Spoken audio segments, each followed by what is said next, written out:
청산리 전투는 이승만 정권 시절 1차 교육과정에는 아예 언급도 없었습니다. 헌데 박정희 정권 시절 2차 교육과정에 갑자기 독립군 2,500명으로 일본군 5만 명을 격파했다고 다소 과장되게 기술합니다. 왜 박정희는 청산리 전투를 부풀리게 한 걸까요? 본인은 일본군 출신이라 누가 봐도 자기를 깎는 행위인데 박정희 시절 역사 교과서는 박정희의 익힘이 강하게 들어갔다는 게 국민교육 헌장을 보면 알 수 있습니다. 초등교사 출신인 박정희였기에 학생들 교육에 관심이 없을 수가 없었겠죠. 게다가 명성황후도 검증되지 않은 사진을 교과서에 올려놓고 학생들에게 반일 교육을 심어줬습니다. 가장 곱상한 외모를 가진 사진이었는데 당시에도 진짜인지 논란이 있었는데도 이런 곱상한 외모를 가진 왕비가 일본의 암살을 당했다. 이걸 학생들이 보면 더욱 분노가 치밀어 오르겠죠. 친일파라고 알려진 박정희가 왜 이렇게 반일 교육에 몰두했을까요? 박정희 가문은 사실 일제시절 형박상희가 독립운동을 했던 그런 집안 출신입니다. 경북 구미 지역에서 유명했던 독립운동가 심선 김창숙 그 다음으로 박상희를 주로 꼽습니다만 박상희는 현재 정치적 이해관계 때문에 역사에서 완전히 지워진 비운의 인물입니다. 국내 독립운동 가문이었다면 당시 엄청난 핍박을 일본 경찰로부터 받았다는 걸 안 봐도 알 수 있는 부분입니다.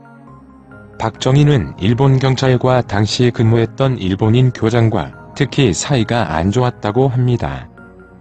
그래서 경찰보다 높은 긴칼 차려고 일본군 입대를 결심했다고 보여집니다.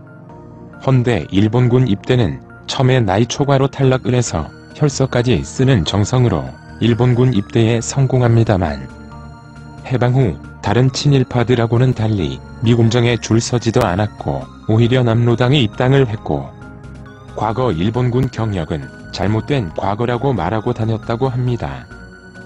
독립유공자 대우도 박정희 정권 들어서 비로소 시작했다고 볼 수 있겠습니다. 특히 이승만 반대 세력이었던 독립운동가의 추서를 바로 해줍니다. 신채호라든지 박용만 같은. 우리도 어떻게 하든지 남과 같이 잘 살아봐야 되겠다. 그런 이러한 염원입니다. 또 당시 북한도 남한보단 잘 살았지만 그렇게 부유한 국가는 아니었던 점을 보면 역사를 보면 고려 조선보다 못했던 일본인데 왜 우리가 일본보다 뒤처져 있는가?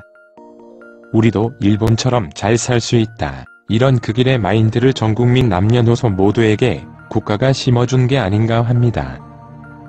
또한 최초 위안부 문제를 공론화시킨 여명의 눈동자가 유신 시절 소설로 스포츠 신문에 연재되기도 했습니다. 언론 검열을 빡시게 했던 유신 시절의 반일 스토리를 가진 소설이 연재되기까지 합니다. 그리고 또 한 가지 역사적 사실.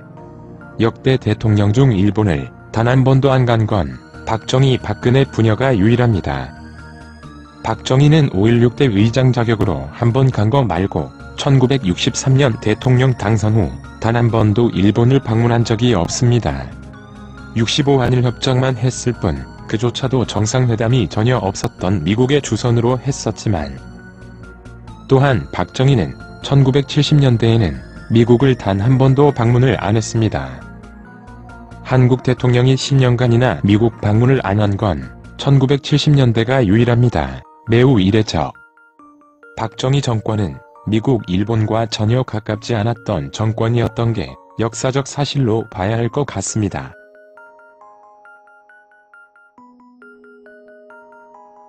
한국 대통령이 최초 일본을 공식 방문한 건 후임 대통령 전두환이었습니다. 헌데 그걸 박근혜가 그 관례를 깨버리죠. 어쩌면 8대빵 탄핵이 당연했는지도 모르죠. 보수당 대통령이 일본 방문도 한 번 안 하니